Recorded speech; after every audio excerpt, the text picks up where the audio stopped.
All right, let's jump right in. We're going to break down a really fascinating strategic playbook for what you might call the modern information war. You know, in an age where propaganda can seriously shape public opinion and even international relations, figuring out how to counter it is absolutely crucial. So what we're looking at here is a strategy from our source material that details how a country can dismantle a targeted campaign, not by fighting back head-on, but by changing the rules of the game completely. So right off the bat, the source material makes this really powerful claim. It argues that when China brings up the history of Unit 731, the goal isn't to have a factual historical debate. No, instead it's being used as a strategic tool, an emotional device that's designed to shape how people see things right here, right now. To really get our heads around this counter strategy, we're going to walk through 5 distinct phases. We'll start by looking at the problem itself. Then we'll identify the traps you need to avoid. And finally, we'll go through the exact moves that lead to what the source considers the final checkmate.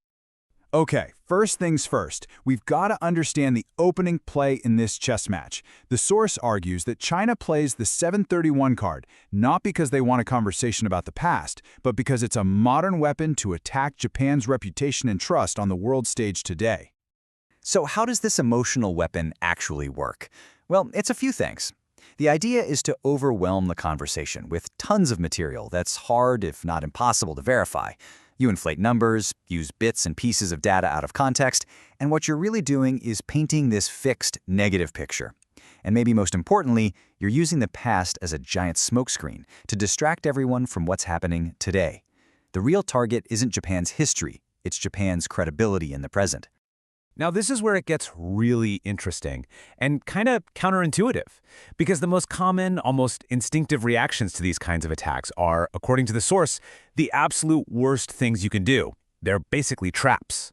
And this slide just lays it out so perfectly, right? Think about it. If Japan just flat out denies everything, the rest of the world just sees it as being defensive. If you start arguing about specific little details from history, you're playing their game, on their turf. And if you start pointing fingers back, whataboutism, it just makes everyone think, both sides are just as bad. And of course, big nationalistic rallies, they just look aggressive. See, every single one of these reactions just ends up reinforcing the negative image they wanted in the first place. So if defending and arguing are the wrong moves, what is the right one? Well, the source proposes something way more radical. Don't play their game at all. Instead, you change the entire game. And this is the pivot. It's huge. You completely stop the conversation about who did what wrong in the past, and you start a brand new one, a conversation based on a totally different standard, a standard of present-day transparency. The new question becomes, okay, how does your country handle its own history today? Is your system open for anyone to come and verify? So once you've laid down these new rules of engagement, the source gives us a very specific 3-part counterattack, a playbook designed to be run on this new playing field you've just created. These 3 steps are designed to work together to systematically take apart the opponent's narrative, not by fighting, but by reframing the whole discussion. So let's break each one down.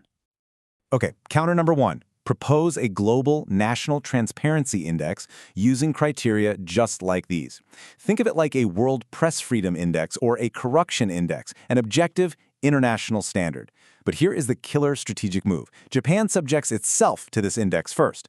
By doing that, you immediately create this powerful contrast. Japan's system, even with its flaws, becomes verifiable. The opponent's system, well, by its very nature, it's structurally unverifiable. They literally can't even play the game without changing their entire political system.